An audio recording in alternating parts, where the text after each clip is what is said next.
Romanos, hermanos, capítulo 15, versículo 1. Búsquelo mientras, por favor.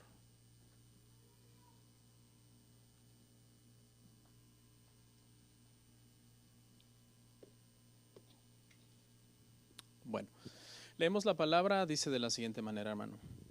Así que los que somos fuertes debemos soportar las flaquezas de los débiles y no agradarnos a nosotros mismos.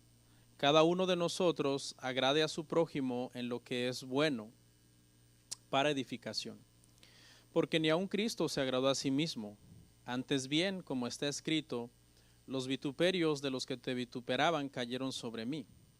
Porque las cosas que se escribieron antes para nuestra enseñanza se escribieron, a fin de que por la paciencia y la consolación de las Escrituras tengamos esperanza.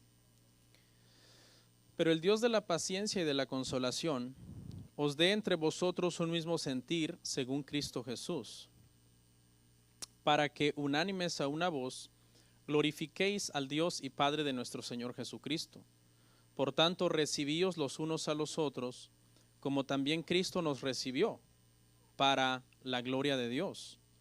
Pues os digo que Cristo Jesús vino a ser siervo de la circuncisión para mostrar la verdad de Dios, para confirmar las promesas hechas a los padres, y para que los gentiles glorifiquen a Dios por su misericordia, como está escrito. Por tanto, yo te confesaré entre los gentiles y cantaré a tu nombre. Y otra vez dice, alegraos gentiles con su pueblo. Y otra vez, alabad al Señor todos los gentiles, y magnificadle todos los pueblos. Y otra vez, dice Isaías, estará la raíz de Isaí, y el que se levantará a regir a los gentiles. Los gentiles esperarán en él, y el Dios de la esperanza os llene de todo gozo y paz en el creer, para que abundéis en esperanza por el poder del Espíritu Santo. Ahí hasta el 13, ahí lo vamos a dejar y vamos a orar. Te doy gracias, Padre, por esta oportunidad que tengo de poder compartir el Evangelio con mis hermanos, de poder predicar, de poder enseñar. El día de hoy tenemos esta bendición de poder reunirnos todas estas familias que creemos en Cristo, por lo cual dice tu palabra que seremos bendecidas por eso, Padre. Gracias, y que en este momento podamos prestar atención a la Escritura, ser edificados, Señor, unos con otros, para seguir creciendo y alcanzando la estatura de nuestro Señor y Salvador. Gracias por este sermón de Romanos, por esta serie y por todo este tiempo que nos has permitido predicarlo. Conforme avanzamos y llegamos al final, te pedimos que nos ayudes, Señor, y podamos terminarlo satisfactoriamente. Amén. Amén. Pueden sentarse, hermanos. Le voy a ofrecer una disculpa porque quiero compartir la predicación y no me preparé con tiempo, así que la voy a compartir ahora. Así que regáleme, por favor, unos segunditos mientras comparto el discipulado, la predicación. El discipulado fue en la mañana. Y si usted lo quiere hacer, pues hágalo también. Podemos compartir, hermanos, el sermón, ¿no? Hay personas que a lo mejor están en casa y lo pueden escuchar. Así que damos gracias a Dios por estos medios.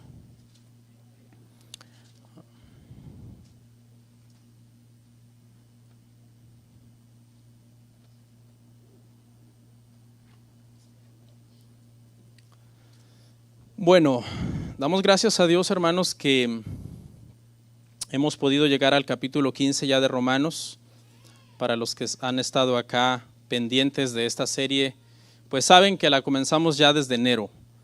Y por la gracia de Dios vamos llegando ya a los capítulos finales. Después de este capítulo, pues ya vamos a llegar al 16 y con la ayuda del Señor vamos a terminar. Este sermón, hermanos, es el tercer sermón que hemos venido hablando acerca de las diferencias entre los cristianos fuertes y los cristianos débiles. Con este vamos a terminar. Este es el llamado final del apóstol Pablo a los creyentes débiles y fuertes para que no se dividan. Yo sé que ya le dimos bastante auge a esto, ¿verdad? Los dos sermones anteriores trataron sobre esto, pero este es como, digamos, el cierre y es el broche de oro para concluir este tema de cristianos fuertes y débiles. Lo cual es muy necesario porque dijimos que en las iglesias, hermano, habemos de todo. Hay personas de una edad, hay personas de otra edad, hay personas de una nación, de otra nación, con diferente procedencia de la religión a la que profesaban antes. Y bueno, a Dios le interesa la unidad de su pueblo.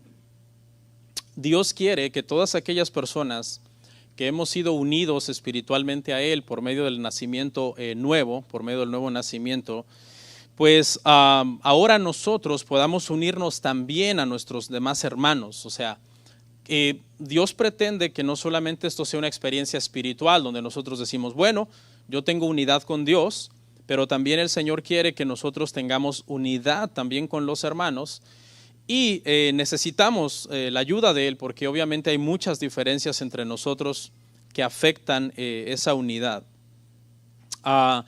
Los que somos de Dios, los que somos de Cristo, porque hemos pasado por la regeneración, somos personas que tenemos una nueva vida, tenemos vida eterna en Cristo y por tanto vamos a pasar la eternidad juntos. Esa es nuestra fe.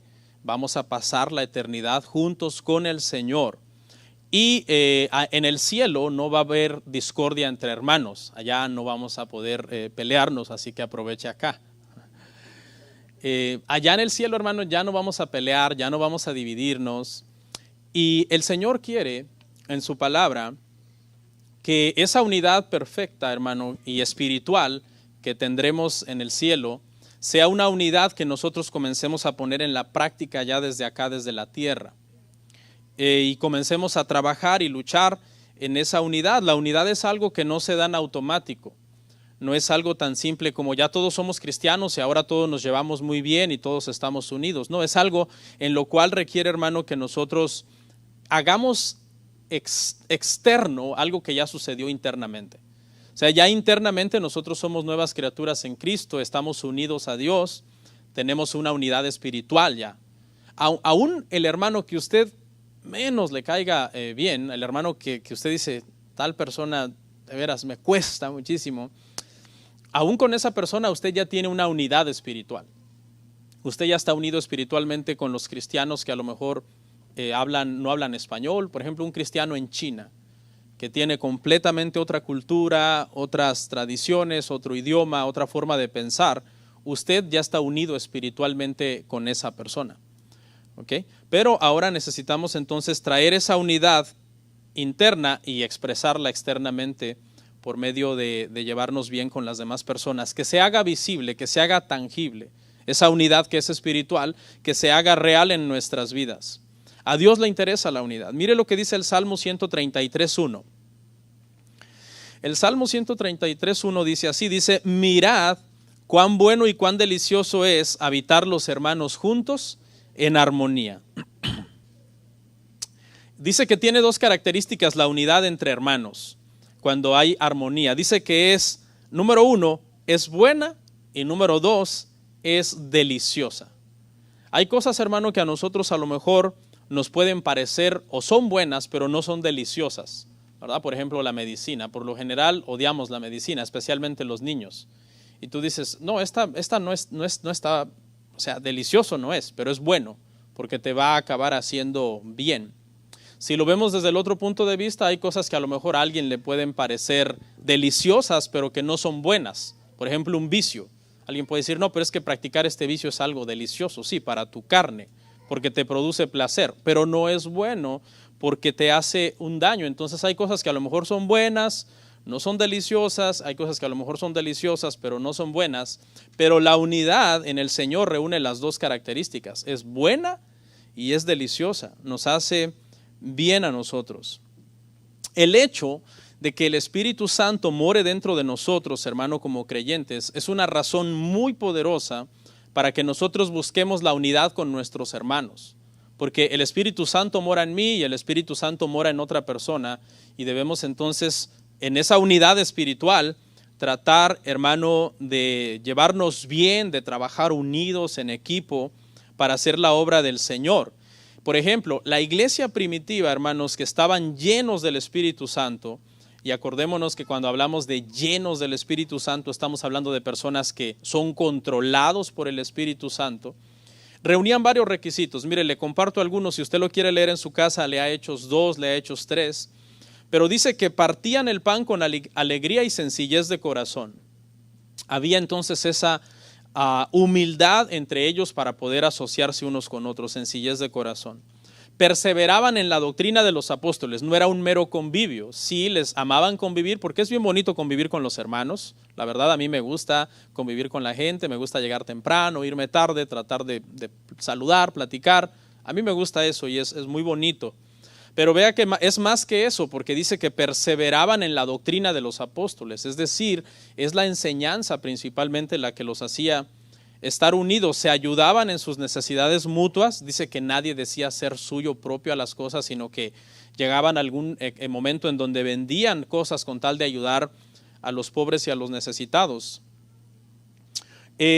Oraban constantemente, eran personas de oración que constantemente estaban orando juntos, alababan a Dios en sus corazones, dice. Tenían favor con todo el pueblo, dice que el pueblo llegaba hasta tenerles prácticamente temor, diciendo, estas personas son diferentes. Y una vez que todo eso se daba, hermano, el Señor añadía a la iglesia a los que habían de ser salvos. Entonces había una unidad hermosa, hermano, obviamente no siempre, porque por ejemplo, todos los pastores quisiéramos que nuestra iglesia se parezca a la iglesia de Hechos, porque era una iglesia muy poderosa, unida, de oración, que tenían buena doctrina, etcétera. Pero si somos honestos, no toda la iglesia primitiva era perfecta. La iglesia de Corinto tenía sus problemas, tenía sus divisiones. De hecho, en Corinto había bastantes divisiones.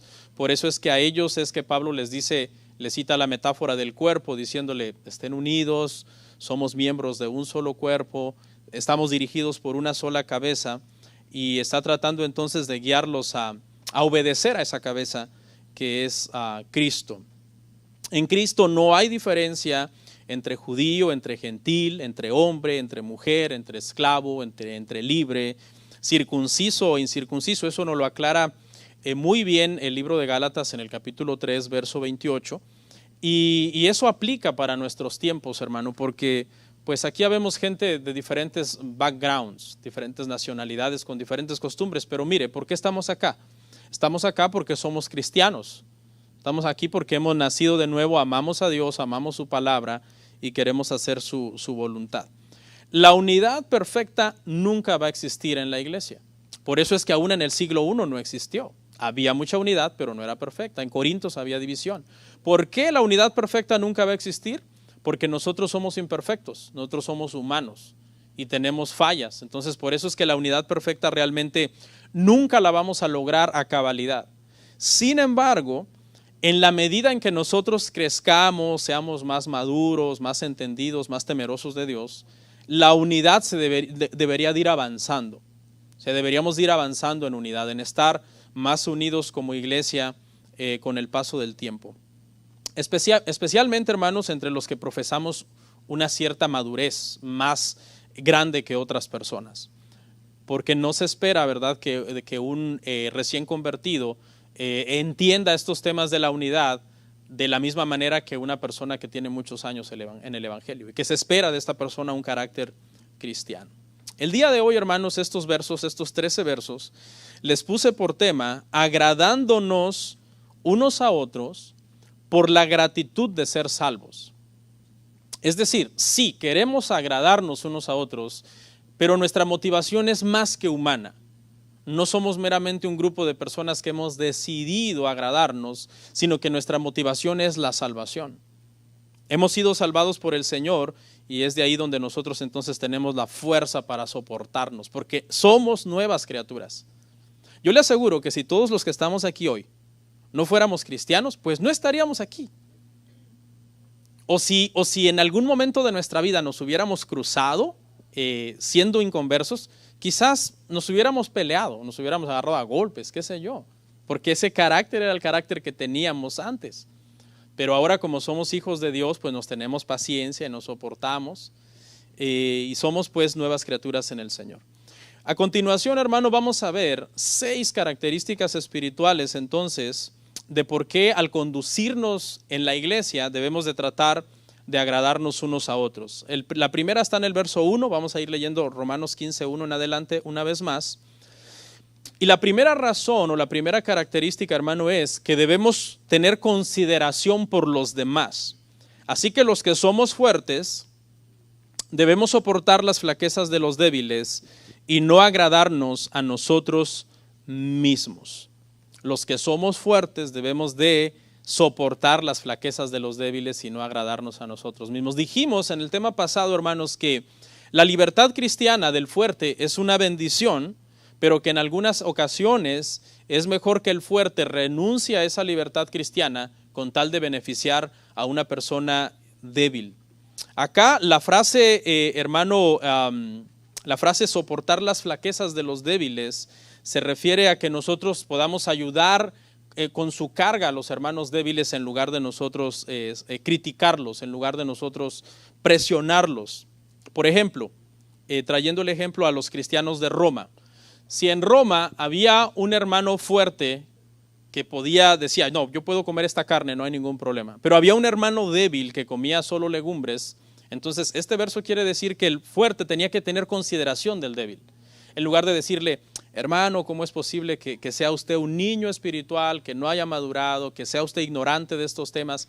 En lugar entonces de ser duro y cruel, ser considerado. ¿Y cuál era la forma? Pues comer legumbres con él. Decir, hermano, yo voy a comer con usted legumbres también. Esa es la primera razón de por qué nosotros, hermano, necesitamos entonces reunir estas características espirituales para procurar la unidad, considerar a los demás. La palabra soportar aquí habla de levantar una carga y llevarla. Y lo que habla es de que tú estás dispuesto a renunciar entonces a esa libertad con tal de no ser insensible con la persona que es más débil, porque lo puedes acabar lastimando. 2. En el verso 2, una característica bien importante, hermano, para agradar a los demás y no a nosotros mismos es el desapego del ego. Leamos el verso 2. Cada uno de nosotros agrade a su prójimo en lo que es bueno, para edificación. Agrade a su prójimo, es decir, no agradarnos a nosotros mismos.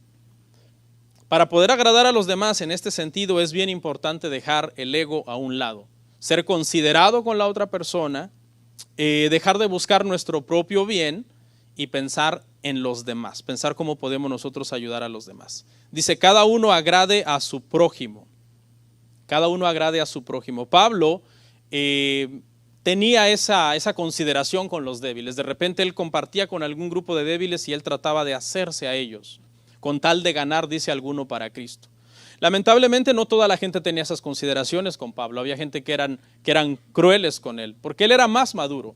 Él sí tenía consideraciones con los demás, pero hay gente que era muy duro con Pablo. Por ejemplo, la epístola a los Filipenses nos cuenta en 1:15 que cuando Pablo está preso, Pablo tiene una carga porque hay que predicar el evangelio, pero está preso, que había predicadores que estaban predicando solo por envidia y por contienda.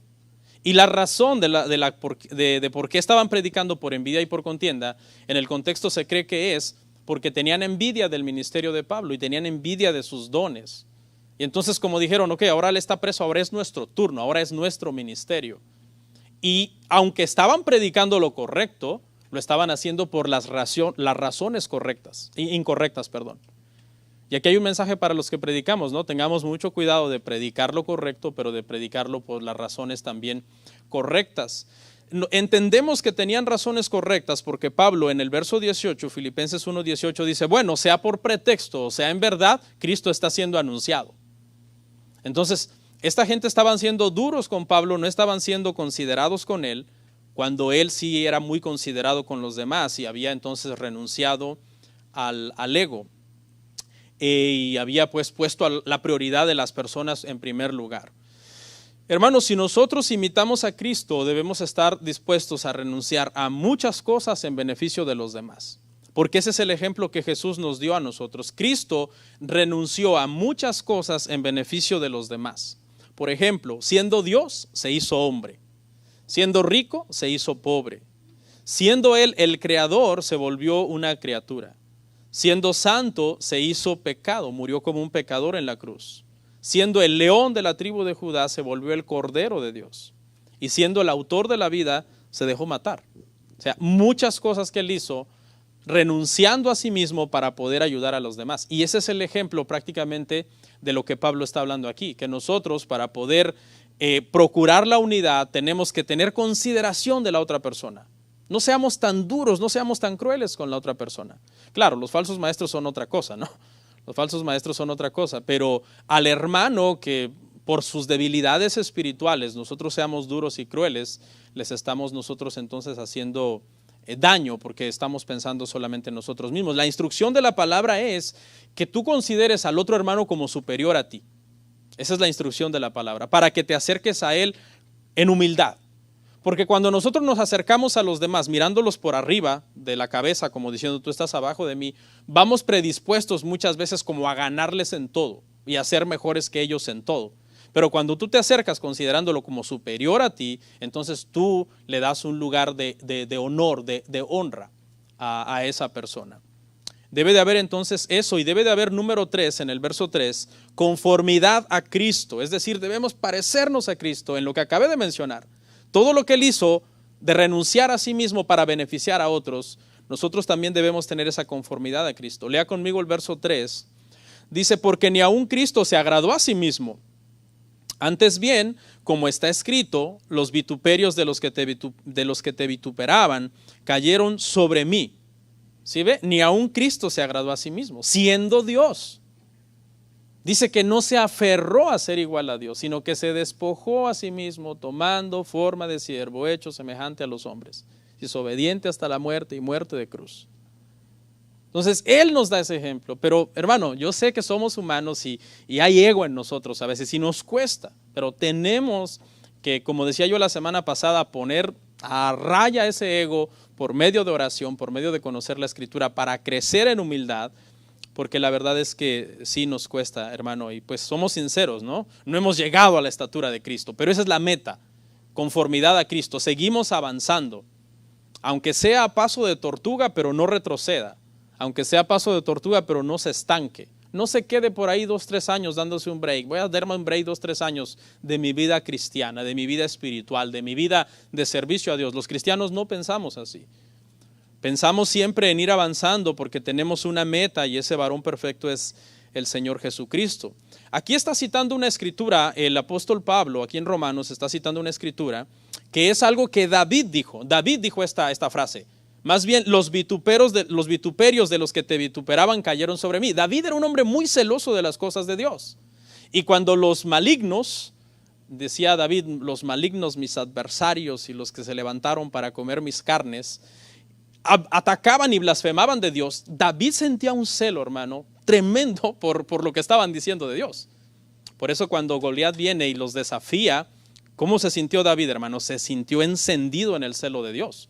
Dijo, tú vienes a mí con espada, lanza y jabalina, mas yo vengo a ti en el nombre de Jehová de los ejércitos. Este pasaje, hermanos, lo dijo David, pero es un pasaje mesiánico. Porque no sé si, usted debe de saber que hay muchas cosas que David escribió específicamente en los Salmos, que aunque le aplicaban a él, tenían una aplicación futura a Cristo. Por ejemplo, en el Salmo 22, David, describiendo sus sufrimientos de él como siervo de Dios, describió a la perfección y con lujo de detalle la crucifixión de Jesús. Es un salmo impresionante, el Salmo 22, léalo, hermano, porque estos son los famosos pasajes que en aquel entonces tenían una aplicación directa para David, pero que tuvieron su aplicación directa también indirecta, para el Señor Jesucristo, que era verdaderamente por quien se inspiraron esos pasajes en el Nuevo Testamento. Vino entonces el Señor siempre a hacer la voluntad de Dios. Usted cuando lee los 4 evangelios, usted se da cuenta que Jesús siempre está buscando hacer la voluntad de Dios. Siempre. Y en ese buscar hacer la voluntad de Dios, deja de agradarse a sí mismo y empieza a ver cómo agradar a los demás. ¿Se acuerda cuando está predicando en Samaria? Tiene hambre y los discípulos van a buscar comida. Cuando le traen comida, él ni siquiera los atiende porque él está predicándole a la samaritana y él les dice, yo tengo una comida que vosotros no sabéis. Y esa comida es hacer la voluntad de mi Padre. Nos es necesario que vayamos a otro lado a predicar. O sea, ya ni siquiera comió porque tenía una urgencia por predicar el evangelio. Cuando tú lees los evangelios te das cuenta que Jesús siempre está buscando hacer la voluntad del Padre, siendo Dios, pero poniéndonos una muestra a nosotros, que no vino a agradarse a sí mismo. Hay pasajes donde dice, las palabras que yo os hablo no son mías, sino son palabras que el Padre me dio. Y fue obediente, por eso Filipenses dice que fue obediente, hermano, hasta la muerte. Nadie puede ser más obediente que Cristo. Nadie, es cierto, es la meta para nosotros, pero no vamos a llegar ahí. Vamos a morir en el intento. Y ahí, gracias a Dios, que vamos a ser glorificados, vamos a poder entrar al cielo en una forma, con un cuerpo nuevo. Su obediencia era incondicional, por eso es que el Padre 2 veces dice, este es mi Hijo amado, a él oíd. La primera en su bautismo y la segunda su transfiguración. Y Él es nuestro modelo, es nuestro ejemplo. Nosotros debemos de tener una conformidad entonces al Señor Jesucristo. Yo creo que este pasaje, hermano, nos desafía a nosotros a analizar cómo estamos ayudando a los demás. Porque en nuestro egoísmo muchas veces nosotros nos preocupamos por nuestros problemas personales, nos preocupamos por nuestro propio crecimiento espiritual. Todos tenemos problemas, todos tenemos metas, nuestros sueños, pero a veces en ese proceso nos olvidamos de los demás hermanos. Y Cristo no vino a la tierra para olvidarse de los demás. Cristo prácticamente vino a la tierra para olvidarse de sí mismo y hacer la voluntad del Padre. Entonces aquí la enseñanza, hermano, en resumen, en esta parte es, tenemos que dejar de ser tan egoístas porque el egoísmo es un enemigo de la unidad dentro de la iglesia. Daña la unidad. Y vamos a pasar al verso 4, donde hay algo que necesitamos que es bien importante, hermano, para procurar la unidad. Y es nuestra sumisión a las Escrituras. Gracias, hermano. Por favor, lea conmigo el verso 4, hermanos, en Romanos 15:4. Porque las cosas que se escribieron antes, para nuestra enseñanza se escribieron, a fin de que por la paciencia y la consolación de las Escrituras tengamos esperanza. Es bien importante, hermanos, para lograr la unidad, que conozcamos las Escrituras. Porque acuérdese que las Escrituras, hermano, no es un libro cualquiera. Las Escrituras es que la palabra de Dios. Y Jesucristo nos dijo claramente que son espíritu y son vida. Es decir, tiene el poder de Dios, la palabra tiene el poder de Dios para trabajar en nosotros, hermano. Por eso necesitamos conocer la Escritura. Es bien difícil, hermano, lograr la unidad entre nosotros, la unidad espiritual, la unidad verdadera, si no nos apegamos a la palabra de Dios. Es más fácil cuando todos amamos la palabra de Dios, caminar en un mismo sentir, en un mismo pensar. Pero si mi pensamiento es bíblico y el tuyo es antibíblico, eso es un enemigo número 1 de la unidad. Eso no nos va a hacer caminar muchas veces en un solo sentir. Muchas veces hay personas que no se sienten cómodos junto al pastor. Dicen, no, el pastor me incomoda estar con él. Pero a veces se debe a eso, a veces se debe a que las personas no tienen una mente bíblica. Sus pensamientos no son bíblicos y entonces no se puede, hay como una desconfianza. Usted ha oído un dicho que dice cada cabeza es un mundo. Ese dicho se usa para expresar que todos pensamos diferente. Todos pensamos diferente y en cierto sentido es cierto, pero ¿qué pasa si esas cabezas, que son diferentes mundos, las llenamos de la palabra de Dios? ¿Sí? Entonces, aunque esas cabezas, cada una sea un mundo diferente, pero el hecho de que están llenas de la palabra de Dios los hace como tener un mismo sentir espiritual en Dios. Entonces, es bien importante eso para nuestras vidas, hermano. Dice ahí, las cosas que se escribieron antes se escribieron para nuestra enseñanza. Aquí, las cosas que se escribieron antes, el apóstol Pablo, entendemos que se refiere al Antiguo Testamento. ¿O qué cosas como qué? Porque en el contexto desde el verso, desde Romanos 14:1, ¿de qué viene hablando? Viene hablando de dietas, de días, de fiestas. Y dice que en esas cosas no nos dividamos. Entonces, cuando Pablo dice acá, las cosas que se escribieron antes, se refiere a eso. Se refiere a dietas, a comidas, a días, a fiestas, a tradiciones. Nosotros ya dejamos eso claro en temas pasados, que obviamente los cristianos no nos regimos por comidas. Dijimos que en Cristo todo lo que Dios ha creado es limpio. Marcos capítulo 7.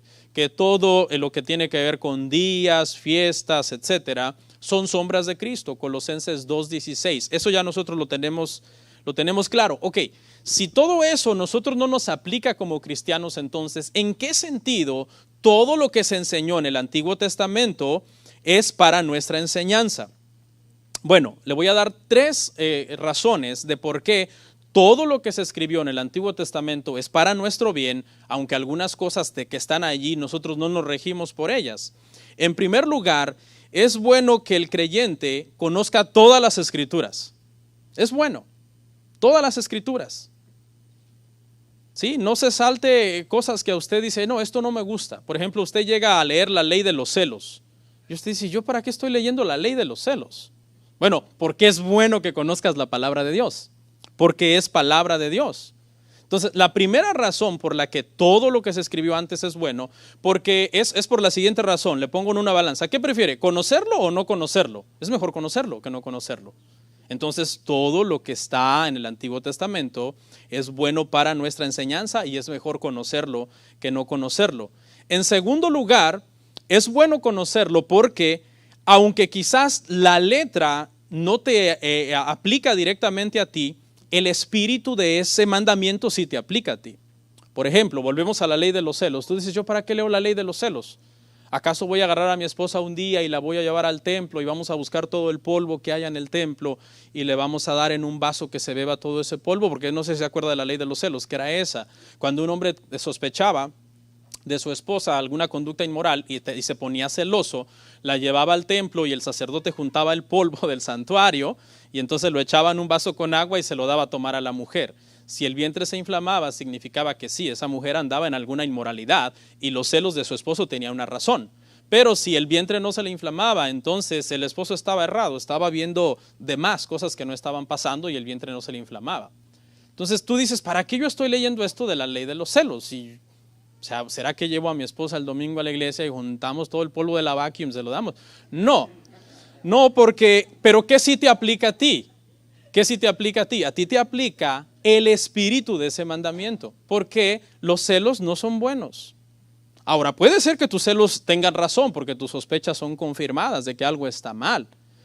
Y en ese sentido, tú es normal que te pongas celoso, pero esos celos no los puedes llevar a un extremo, donde ya se vuelvan pecado.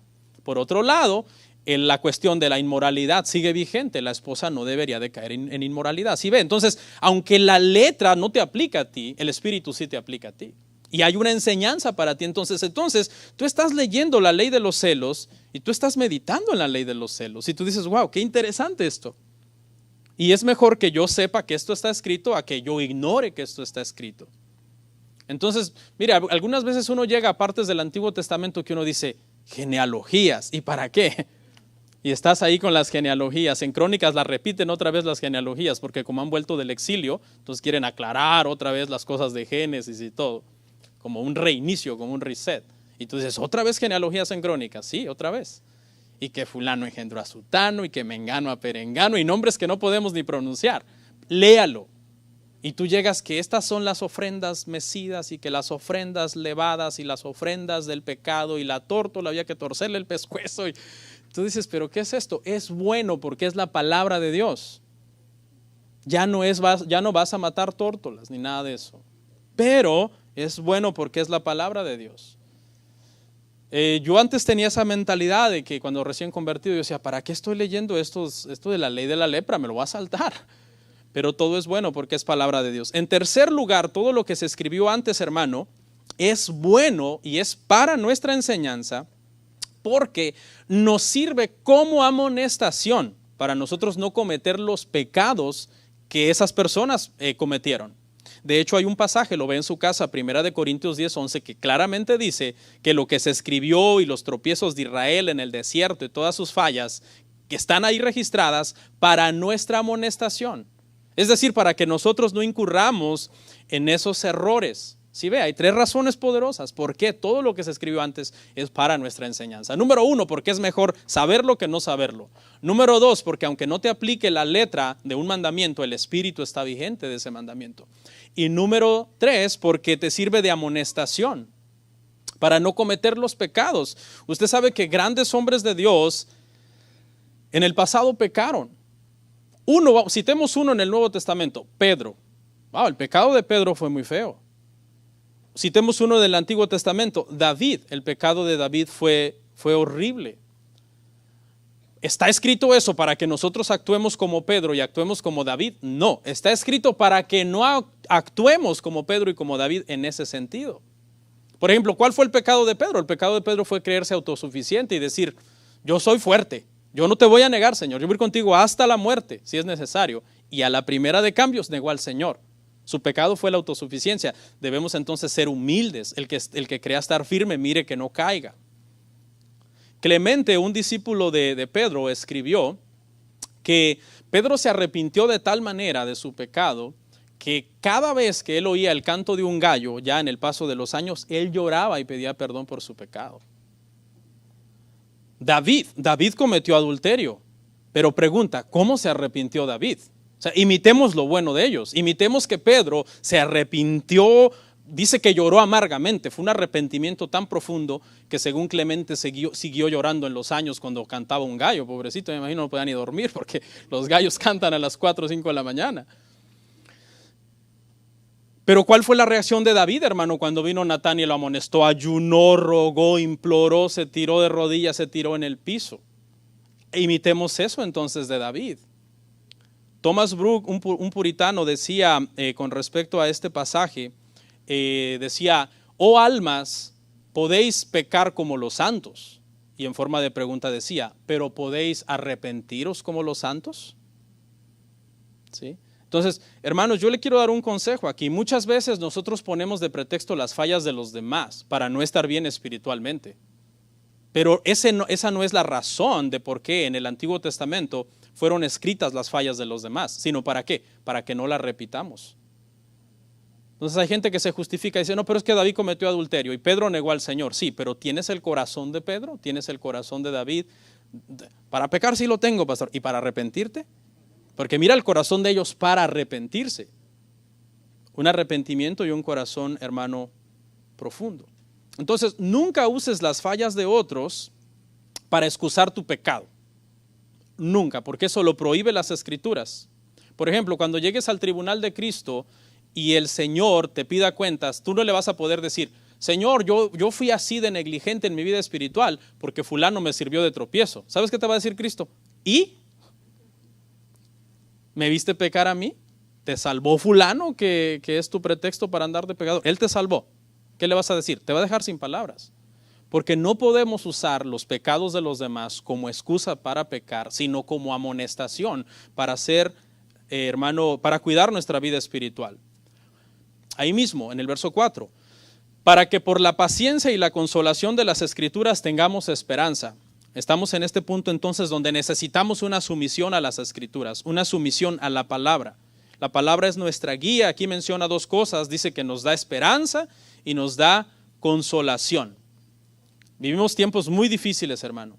Entonces prácticamente Dios a veces nos demanda cosas y nosotros como que hacemos nuestra parte de leer las Escrituras, de orar, de estar en comunión con Él, pero ya cuando nosotros ya no podemos más porque somos limitados, Él es el Dios de la paciencia y el Dios de la consolación. Él nos da lo que nos está pidiendo para que nosotros se lo demos a Él.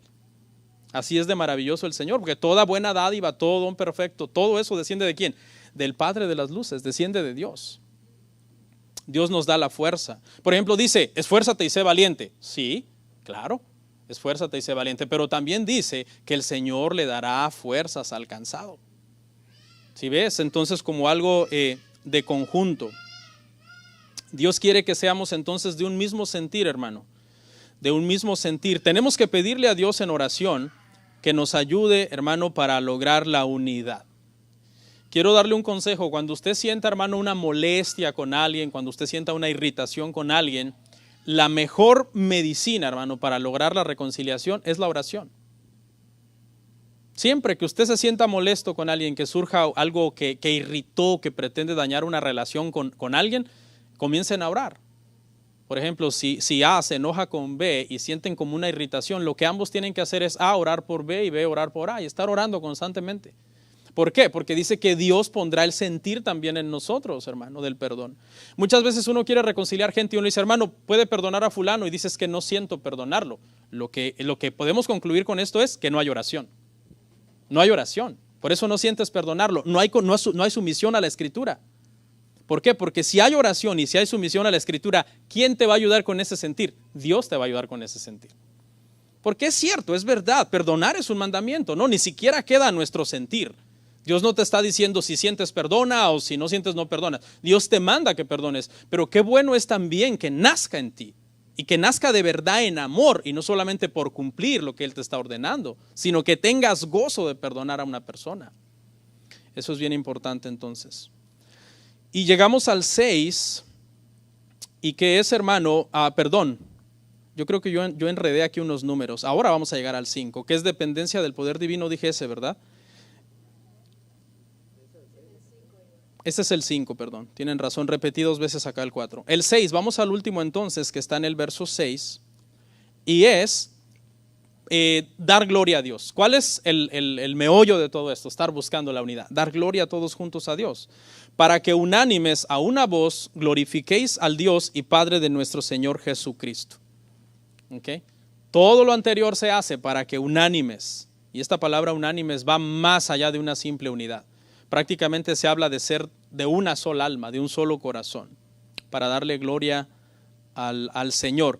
Y aquí entonces vamos a aclarar algo, hermano, que es cierto, yo busco la unidad con usted y yo busco agradarle a usted, pero es porque yo quiero agradar a Dios. Sí, yo quiero agradarle a usted, pero prácticamente agradarle a usted es como algo indirecto de algo que yo directamente estoy buscando, y que es agradar a Dios. ¿Okay? Agradar al Señor sobre todas las cosas. Y de aquí en adelante, hermano, los versos que faltan, entonces el tema da un giro, porque aquí vimos ya las 6 razones espirituales que nos ayudan para la unidad. Pero de aquí vamos a hablar entonces de regocijarnos juntos en nuestra salvación. Una vez que ya hemos logrado la unidad lo mejor que podemos, ahora regocijarnos juntos por nuestra salvación. De acá en adelante, el pasaje ya no se enfoca en los aspectos negativos de la falta de unidad, porque desde el verso 14, desde 14:1 se viene enfocando en dar consejos al débil. Débil, por favor, actúa así con el fuerte, y amonestando al fuerte, ten consideración del débil, tratando de reconciliarlos. Pero ahora el consejo entonces, hermano, se vuelve ya algo ya más generalizado para todo el grupo. Verso 7 dice: por tanto, recibíos los unos a los otros, como también Cristo nos recibió, para la gloria de Dios. Recibíos unos a otros. Aquí ya no le está hablando al débil, ya no le está hablando al fuerte específicamente, ya terminó la amonestación, el regaño, por decirlo, y ahora les habla a todos en general. La palabra griega, hermano, acá para recibir es la palabra proslambano, y habla de recibir con mucho cariño. Con mucho cariño, y cuesta, ¿no? A veces, porque yo sé, hermanos, que a veces la reconciliación o el perdón no es un día de campo, ¿no? Porque somos humanos, a veces nos enojamos, nos resentimos, brota alguna raíz de amargura, y eso hace que haya una especie de enojo con una persona. Pero por eso dice la Biblia que no dejemos, ¿verdad?, que se ponga el sol sobre nuestro enojo. Cuando usted se enoje con alguien, en lugar de dejar que pase el tiempo, trate de buscar una reconciliación inmediata. Esta palabra, recibir con cariño, fue la que usó Pablo cuando le dijo a Filemón que recibiera a Onésimo. ¿Se acuerda? Onésimo es un esclavo, él es esclavo de Filemón. Se cree en el contexto histórico que Onésimo le robó a Filemón, siendo su esclavo le robó y se fue, huyó. Más adelante Pablo conoce a Onésimo, se convierte a Cristo, y entonces Pablo le dice a Onésimo: vuelve con tu amo, y le manda una carta a Filemón y le dice: perdónalo, y si en algo te ha agraviado, haz de cuenta que yo te lo voy a pagar, y recíbelo, pero recíbelo entonces con ese cariño. Entonces, en el contexto, aunque Filemón había sido agraviado de una forma pues un poco grave, ¿no?, que alguien te robe, Pablo le está demandando que lo reciba con cariño a su esclavo. Y le dice: y ya no lo tengas como esclavo, ahora es tu hermano en Cristo. Ahora es tu hermano en Cristo, lo tienes que ver ahora diferente. Y hermano, pues esto habla, ¿verdad?, de cómo cuando surgen entre nosotros diferencias que posiblemente nos irriten, debemos de tratar de recibirnos con cariño, perdonarnos y restaurar las relaciones. Cristo es nuestro modelo sobre cómo, hermanos, recibir a los demás. Cristo nos enseñó a nosotros cómo recibir a los demás. Cristo recibió, la palabra dice que el que viene a Cristo, Él no le echa fuera. Dice: todo el que el Padre me dé y venga a mí, yo no lo echo fuera. Él recibe a todo el que viene a Él. Él no hace acepción de personas. En ese sentido nosotros a veces fallamos.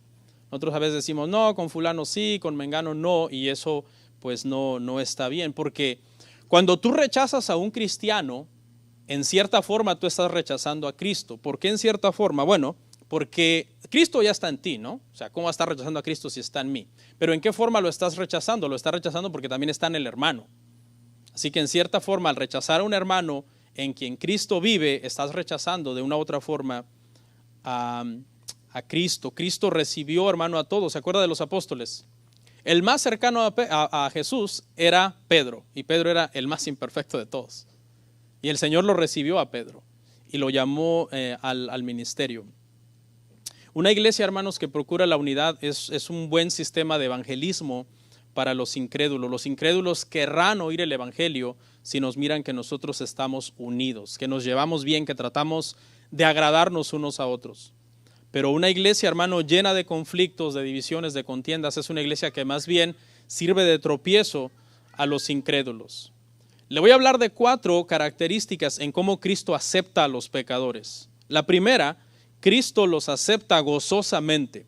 Esto lo podemos ver en la parábola de la oveja perdida en Lucas 15:5. Dice que cuando se pierde una oveja, el buen pastor sale y una vez que la encuentra, se goza por la que ha encontrado, porque estaba perdida y se goza por ella. Entonces Cristo, imagínese, hermano, esta imagen, o sea, es maravillosa porque estamos hablando de que el Dios santo y soberano y todopoderoso, cuando se dispone a salvar a un pecador y lo redime, lo hace con gozo. Y en ese sentido nosotros debemos recibir también a la gente. Número 2, los acepta para salvarlos a pesar del pecado que hay en su vida. O sea, cuando el Señor, cuando Dios se dispone a salvar a una persona, no espera Dios que primero esa persona sea sin pecado para poderlo salvar. Porque eso es imposible. Romanos 5:8 dice que nos amó cuando éramos todavía pecadores. Entonces el Señor acepta a personas que todavía hay pecado en su vida y los salva. Obviamente una vez que los salva y son nuevas criaturas, pues su relación con el pecado cambia. Pero si el Señor tuviera que esperar a que alguien sea sin pecado para salvarlo, nadie se salvaría. 3, acepta a todos de manera imparcial. Es decir, el Señor cuando salva, Él no dice, ay, salvé a un rico y guapo, y aquí salvé a un pobre y feo. No, pues yo quiero más al que es rico y guapo. No, Él no hace acepción de personas en ese sentido. Él los acepta y los recibe a todos de la misma manera y con el mismo amor.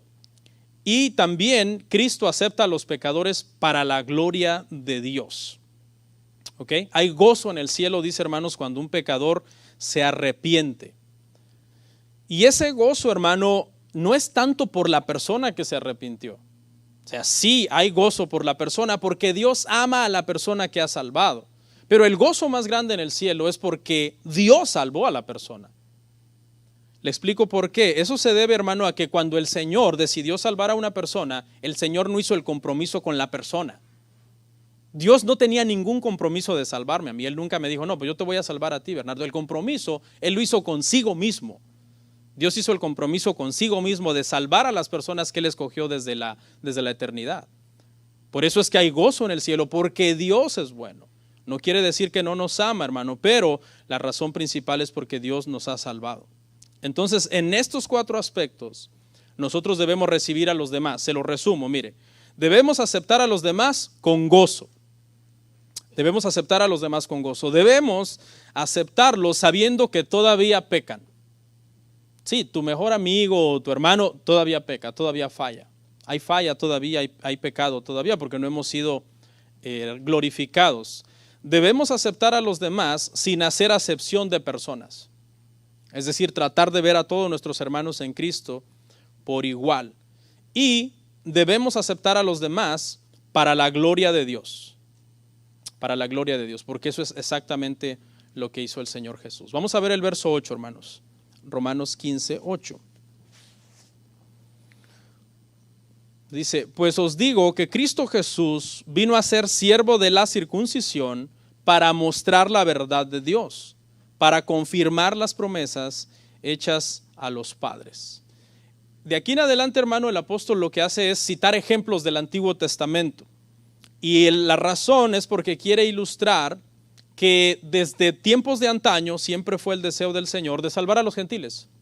Siempre fue el deseo de Dios que los gentiles se salvaran. Personas de toda nación, de toda tribu, de toda lengua pasaran a ser del reino del Señor. Y lo que hace aquí entonces es dar argumentos que pretenden eliminar los prejuicios que hay entre cristianos judíos y cristianos gentiles. Porque hemos venido hablando de cristianos débiles y cristianos fuertes, y una razón era esa. El background judío y el background gentil hacía que hubiera muchas diferencias entre ellos. Esto ya lo abordó Pablo antes, ¿usted se acuerda?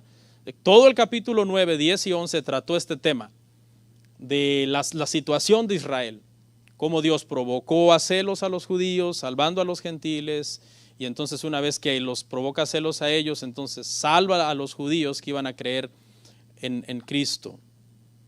Dice este verso, hermanos, que Cristo fue siervo de la circuncisión. Lo que quiere decir es que Jesús, desde que nació, comenzó a cumplir la ley. Obviamente porque la ley, para poder cumplir la ley, los varones la empiezan con la circuncisión. Esa es la forma de entrar en pacto. Todo varón, cuando nace un varón judío, tiene que ser circuncidado para poder entrar en pacto con Dios. Y Cristo, siendo un varón, siendo judío, entonces fue siervo de la circuncisión en ese sentido, que fue el primer paso de obediencia prácticamente a la Torá que él dio. Y la razón es porque él es el que vino a cumplir cada jota y cada tilde de la ley, y tenía que empezar por la circuncisión. Nadie puede cumplir la ley como Cristo cumple la ley. Por eso es que él es el que, ahí dice, Cristo confirmó las promesas hechas a los padres. Él iba a traer un nuevo pacto, porque eso fue lo que se le prometió a Abraham. Abraham, ¿qué se le prometió? En ti serán benditas todas las familias de la tierra. En tu simiente. Y dice, y no dijo en tus simientes, como si fueran muchas, sino en tu simiente, porque estaba hablando de Cristo. Es decir, quien iba a creer en Cristo iba a ser prácticamente el que iba a tener la fe de Abraham. Entonces Cristo viene a establecer un nuevo pacto para que estemos en un nuevo pacto, porque la salvación ahora es en ese nuevo pacto de su sangre, pero no puede establecer un nuevo pacto si primero no cumple a cabalidad el antiguo pacto. Entonces él viene, él lo cumple a cabalidad. Es en este sentido que Mateo 5:17 dice que él no vino a abrogar la ley, sino a cumplirla, porque él la cumplió cabalmente de una forma perfecta. Y así se cumplió la promesa hecha a los padres. Cristo cumplió la promesa hecha a los padres. ¿Quiénes son los padres? Son los patriarcas. Abraham, Isaac y Jacob. A ellos se les prometió que había de venir el Mesías. Y Hebreos 11 habla de que ellos, aunque no lo vieron, lo saludaron de lejos. Y pues en su momento el Señor vino, ¿no? Y ellos creyeron en Él antes que viniera, y nosotros creemos en Él después que Él ya ha venido. Estos son los patriarcas. La raíz del olivo son los patriarcas. ¿Okay? Este es un tema muy controversial en estos días de las famosas raíces hebreas. Hay una mala comprensión de esta enseñanza. La raíz son los patriarcas. El olivo no son los descendientes étnicos de Abraham. Ese es el error que se comete ahí, que la gente entiende que el olivo son los descendientes étnicos. No, el olivo son todos los creyentes, todos los que creen en Dios por la fe que tuvo Abraham. Eso incluye a Rahab, ¿no? Que era una gentil. Eso incluye a Ruth. Eso incluye a un montón de gente que no eran judíos. Y ese es el verdadero olivo. Ese olivo, hermano, por medio de la raíz fluye la savia. Léalo ahí. Ese pasaje está en Romanos 9, 10 y 11. La savia que fluye desde la raíz es la salvación, que es la promesa hecha a los descendientes de Abraham, a los descendientes espirituales. Y esa salvación se obtiene entonces cuando nosotros, hermano, estamos en Cristo. ¿Okay? Entonces nosotros no tenemos que judaizar para nosotros decir, oh, yo estoy volviendo a mis raíces, porque eso es lo que se hace ahora. Hay personas que se ponen un kipá, un talid, unos tzitzis y no comen cerdo y no trabajan el sábado y dicen, estoy volviendo a mis raíces. No, eso no es. Nosotros, aunque yo no use toda esa parafernalia judía, cuando yo tengo la fe de Abraham de creer en Cristo, yo estoy injertado en el olivo real, en el olivo verdadero. No porque étnicamente yo me quiera parecer a cierto pueblo, sino porque yo tengo lo más importante que fluye por la raíz, que es la savia y que es la salvación en Cristo Jesús. Estoy repitiendo esto, ¿no? Porque ya lo vimos en un tema pasado. Pero vamos a ver entonces a algunos ejemplos y vamos a leer del verso 9 al 12.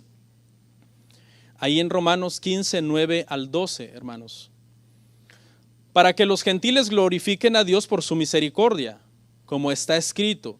Por tanto yo te confesaré entre los gentiles y cantaré a tu nombre. Y otra vez dice, alegraos gentiles con su pueblo. Y otra vez, alabad al Señor todos los gentiles. y magnificadle todos los pueblos. Y otra vez dice Isaías, estará la raíz de Isaí y el que se levantará a regir a los gentiles y los gentiles esperarán en él. Sí, no sé si las contó, pero son un montón de promesas a los gentiles. Y el propósito es que todas estas son ilustraciones que Pablo está dando para que de una vez por todas, ya que está a punto de cerrar el tema de guerra entre cristianos débiles y fuertes y cristianos judíos y gentiles, quede claro que siempre fue la intención de Dios salvar a los gentiles por medio de la fe en Jesucristo. ¿Ok? Dice, por ejemplo, vamos a ver algunas frases acá así rapidito, que los gentiles glorifiquen a Dios. No tenían ese privilegio religiosamente desde el punto de vista de los judíos. No se entienda de que estos gentiles se tenían que hacer prosélitos judíos para poder glorificar a Dios, porque eso ya se hacía antes de Cristo, ¿no? Que los judíos hacían prosélitos de los gentiles, los convertían al judaísmo, los hacían doblemente merecedores del infierno y entonces podían glorificar a Dios. No. Esto habla de que ahora en Cristo ellos podían tener esa entrada de poder glorificar a Dios, al mismo nivel que un judío que creía en Cristo también. Porque si no creía en Cristo había sido ¿qué? Desgajado del olivo. Acuérdese que esas fueron las ramas que fueron desgajadas del olivo. Entonces, le voy a decir algo fuerte, mire, un cristiano, por ejemplo, yo cristiano mexicano, yo estoy mejor parado ante Dios que un judío que no conoce a Cristo. Así de simple. Usted dice, no, pero es que él es del pueblo de Dios, él es étnicamente judío, tiene el ADN de Abraham, sí, pero es que fueron desgajados del olivo porque no tuvieron la fe para ser salvos. Por eso nosotros nunca debemos estar afanados con judaizar, ni esas cosas nos hacen más espirituales. Yo veo a pastores que no predican si no ponen un talid en el púlpito, o una bandera de Israel, o si no se ponen un gorrito, y digo, o sea, y esas cosas son precisamente las que causan confusión y después acaban dañando a las ovejas y hasta dividiendo las iglesias, pero eso no es así verdaderamente. ¿Qué otra cosa? Alegraos, gentiles, alegraos. Tenemos el gozo del Señor es nuestra fortaleza. Alabad al Señor, gentiles. La raíz de Isaí dice, regirá sobre los gentiles. Cuando Jesucristo, hermanos, fue crucificado, Pilato mandó poner un letrero sobre la cruz, porque así se acostumbraba, se ponía, en la cruz del crucificado se ponía el crimen, se ponía una inscripción en madera, cuál era el crimen que había cometido, razón por la cual lo habían crucificado. Y Pilato mandó poner, este es Cristo el rey de los judíos. Y no les gustó, ¿no? Pero era la realidad. Ahora, para ser honestos, pues Cristo es rey de los judíos, él era judío, pero también es rey de los gentiles. Por eso aquí dice que regirá sobre los gentiles. Es rey de los gentiles que creemos en él. Y luego dice, porque ahí, mire, la última frase lo confirma, los gentiles esperarán en él. Los gentiles esperarán en él. Y prácticamente esto quiere decir que se debe de acabar ese recelo, ¿no? En la iglesia primitiva, entre judíos, entre gentiles, porque Dios obró su salvación, desechando primero a los judíos para que entraran los gentiles. Una vez que entran los gentiles, provoca celos a los judíos para que vengan los judíos, y de todas formas acaba salvando a todos los que él ha elegido para salvación. Y por último, Pablo cierra con una oración, y aquí ya no voy a abundar mucho, ya terminamos, porque este verso 13 es la conclusión de los 3 sermones sobre cristianos débiles y fuertes. Y aquí Pablo lo que está pidiendo es que todos, no importa quién sea, estemos en unidad, en esperanza, en un solo cuerpo. Leamos el verso 13. Y el Dios de esperanza os llene de todo gozo y paz en el creer, para que abundéis en esperanza por el poder del Espíritu Santo. Seas fuerte, seas débil, seas judío, seas gentil. Aquí Pablo está diciendo, para que en todos nosotros abundemos en esperanza por el poder del Espíritu Santo. Y esta entonces es la conclusión prácticamente de 3 sermones de una gran sección que promueve o que busca, hermano, promover la unidad en la iglesia, y pues espero que dé fruto, ¿no? Que después de haber pasado 3 domingos hablando de este tema, siempre que vamos a tener una discordia entre nosotros o que nos toque procurar la unidad entre nosotros, aunque seamos de diferente nacionalidad o diferentes costumbres, traigamos esto a memoria y digamos, espérate, o sea, pasé 3 domingos sentado esperando temas de unidad y ahora no me importa hacer nada por la unidad. No, voy a tratar de comprender al hermano que a lo mejor es de un país X, de un país Y. De repente, hermano, nosotros ya tenemos una predisposición contra ciertos países, ¿no? Por alguna cosa, algún acontecimiento histórico o lo que sea, o contra ciertas culturas, pero no deberíamos dejar que eso opere en nuestra vida, porque nosotros estamos llenos del Espíritu Santo, y el Espíritu Santo siempre procurará la unidad de los miembros del cuerpo de Cristo. Vamos a estar en pie, hermanos, y vamos a orar.